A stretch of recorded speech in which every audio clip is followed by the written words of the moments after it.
হাওড়া আদালতে দুজনের ফাঁসির সাজা। প্রেমিককে সঙ্গে নিয়ে নিজের সন্তানকে খুন করেছিলেন মা। দুজনকে দোষী সাব্যস্ত করে হাওড়া ফাস্ট ট্র্যাক কোর্ট আজ দুই অভিযুক্তের ফাঁসির সাজা ঘোষণা করেন বিচারক। 2015 সালে ডিসেম্বর মাসে খুনের ঘটনা ঘটেছিল। ফলকনামা এক্সপ্রেসে ব্যাগের মধ্যে থেকে একটি শিশুর ক্ষতবিক্ষত দেহ উদ্ধার করেছিল হাওড়া জিআরপি। শুরু হয় তদন্ত।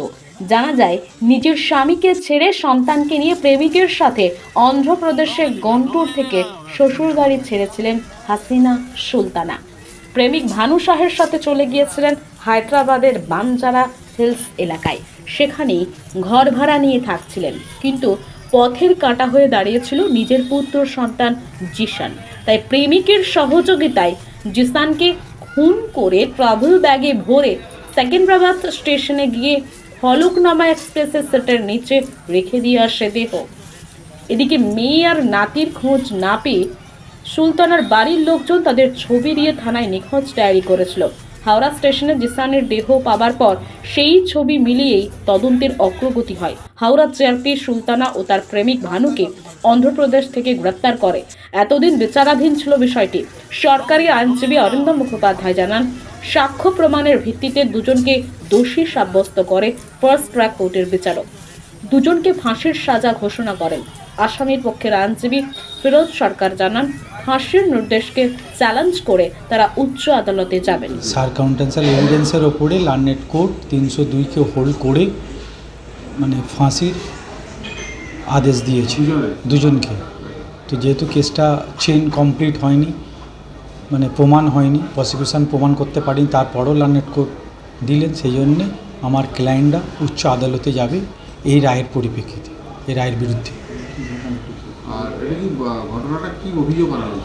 ঘটনাটা অভিযোগ আনা হয়েছিল, বাচ্চাটাকে মেরে টেনে করে পাঠিয়ে দেওয়া হয়েছিল। বলেছিল যে নিজের স্বামীকে ছেড়ে অন্য একটা ছেলের সাথে, বয়ফ্রেন্ডের সাথে ছিল, এবং বলে এরা করেছে। বয়ফ্রেন্ডের মাধ্যমে তার মা বাচ্চাটাকে মেরে টেনে কম্পার্টমেন্টে পাঠিয়ে দিয়েছিল। এটাই ওদের অভিযোগ ছিল। প্রেমিকের সাহায্যতে করেছিল এরা বলেছে। প্রসিকিউশন স্টোরি দু রকম আছে। একটা হচ্ছে সিপ্টোজেন ট্যাবলেট খাইয়ে 10টা খাইয়ে মেরেছে, কিন্তু যখন পোস্টমর্টম রিপোর্ট হলো, পোস্টমর্টম রিপোর্টে এরকম কোনো তথ্য আসেনি। পোস্টমর্টম রিপোর্টে জাস্ট ইনজুরি ছিল, ইনজুরির ফলে মারা গেছে, হোমিসাইডাল নেচার বলেছিল। কিন্তু প্রসিকিউশন স্টোরি দুটো ছিল। এরা বলেছিল সিসি ক্যামেরা ধরা পড়েছে, কিন্তু সিসি ক্যামেরা যে সার্টিফিকেট ম্যান্ডেটরি, সেই সার্টিফিকেট এরা প্রমাণ করতে পারেনি। 65B সার্টিফিকেট সব মিলিয়ে কি করতে পারেনি। সেই হিসাবে চেন কমপ্লিট হয়নি, উচ্চ আদালতে এর রায় পাবে। আমার নাম ফিরোজ সরকার, আমি ডিএলএসএ থেকে, ডিস্ট্রিক্ট লিগাল সার্ভিস অথরিটি থেকে আমি অ্যাপয়েন্টমেন্ট ছিলাম। আমরা আর্গুমেন্ট করেছি। তার আসামির পক্ষে আইনজীবী, আমি আসামির পক্ষে আইনজীবী। আজকে দুজনকে ফাঁসির সাজা দিয়েছে। একটি বাচ্চা মার্ডার হয়, সেই বাচ্চা মার্ডার হওয়ার কেসে তার মা এবং তার প্রেমিককে আজকে হাওড়ার প্রথম ফাস্ট ট্র্যাক কোর্ট ও অতিরিক্ত জেলা ও দায়রা আদালত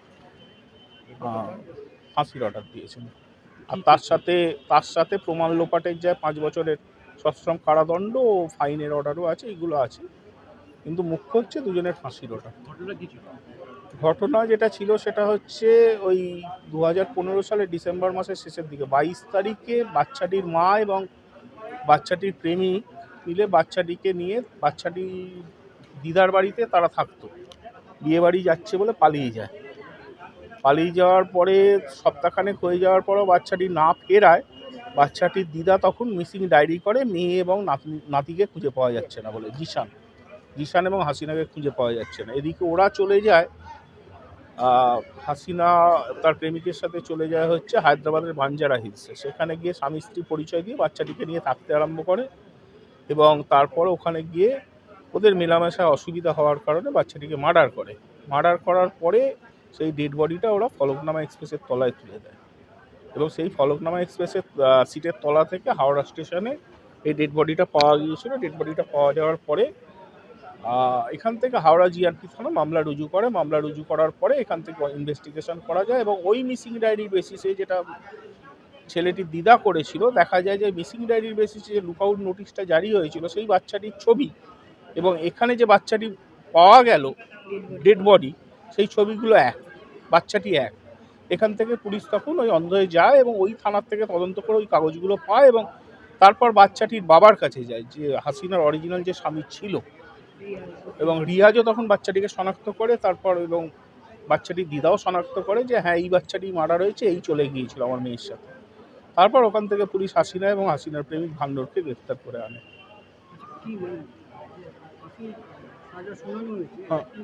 ফাঁসির সাজা শোনানো হয়েছে। ফাঁসির সাজা যেহেতু এখানে লোয়ার কোর্ট জুডিশিয়ারি থেকে ফাঁসির সাজা শোনানো হয়েছে, আমাদের নর্মাল প্রসিডিওরই হচ্ছে এটা subject to the affirmation of the honourable high court.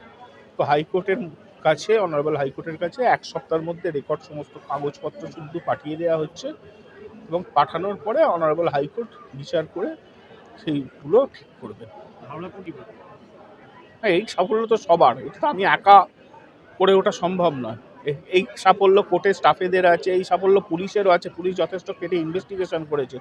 Shri Swapan Das আইও, তার হার্ট অপারেশন হওয়ার পরেও সাক্ষীরা যখন এখান থেকে আসছিল, নামতে পারছিলাম না, ওয়ারেন্ট এক্সিকিউট করে সাক্ষীদের এই তেলেঙ্গানা থেকে, হায়দ্রাবাদ থেকে যে ধরে এনেছে, সেটা তো ওনারও সাফল্য এবং উনি এত ভালো ইনভেস্টিগেশন করেছিলেন। টোটাল এই মামলায় 15 জন সাক্ষ্য দিয়েছে। স্মরণকালীর মধ্যে খেয়াল পড়ছে না, কারণ আমি শুনেছি হয়তো হয়ে থাকলেও 90-এর দশকে হয়ে থাকতে পারে, সেটা শিওর নয়। আমি নিজে 2000 থেকে প্র্যাকটিস করি, আমি কোনোদিন দেখিনি, শোনা যায়নি কোনোদিন। আমার নাম অরিন্দম মুখোপাধ্যায়। আমাদের সঙ্গে থাকার জন্য আপনাকে ধন্যবাদ। দেশ বিদেশের তাজা খবর এবং গভীর প্রতিবেদনের জন্য নিউজ প্রাইম টাইমসে সঙ্গে থাকুন।